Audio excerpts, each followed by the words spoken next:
Oh, okay. Because Kirk Cousins has that whole, this is how his season Primetime career Kirk goes. also. Yeah, but Primetime Kirk was born here recently. Yeah. Now, this past year, not great.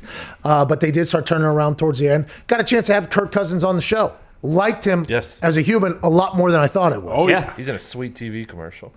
If I die, I die. You're talking about the one. The Best Buy one. Yeah, the Best Buy one on his 70-inch or something. Oh, yikes. It's a big TV. Yeah, pitching an 85-inch OLED. Kirk, tough times. Not a lot of people can afford those, man. Jesus.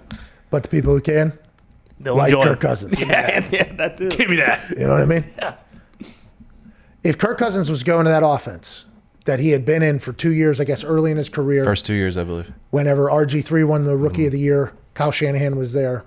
Then he goes down to Atlanta or Cleveland? Atlanta. Cleveland, then then Washington, okay. then Atlanta, right? Yeah, I yeah. believe so. And then with Atlanta, he was with Matt Ryan. Then he becomes head coach, Niners. So Kirk knows the system. Kirk is an incredibly intelligent guy.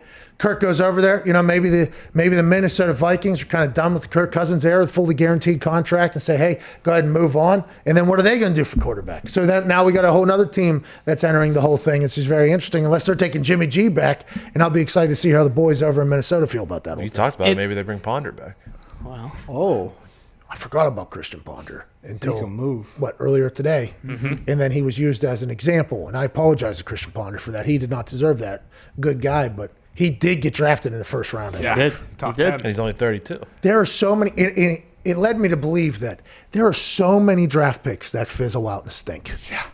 And they never get talked about because only the bangers survive. Okay, only the biggest busts survive. Nobody talks about all the other ones that are kind of just, kind of hanging along on the side. So whenever people talk about trading picks, and I understand it's a lot of people's entire careers is to evaluate draft and everything like that, and who's going to be next. And you hear a lot of those people go like, you heard Daniel Jeremiah, who I like a lot, go, a lot of people would like 2 2s and 2 3s or whatever, and that whole thing. It's like, okay, I understand those people, but let me tell you who I am. I want to bring in people that I know are going to pan out in the men's league that aren't going to potentially fizzle out, because there's a lot of people who don't pan or live up to the hype that they're supposed to. And we forget about that because we don't talk about that nearly as much as I think a negative society would. And I'm pretty pumped that we don't actually, but people forget there's a lot of football players that are very good in backyard football, very good in college football.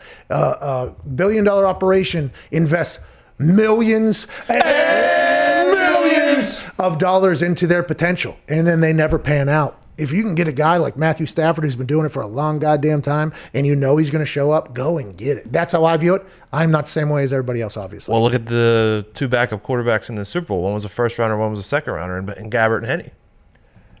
The thing about it is, Jameis Winston, people said he hasn't hit his potential yet. He's still going to go. That's right. Where's he going to play next year? There's going to be a quarterback. Chicago. New England. What?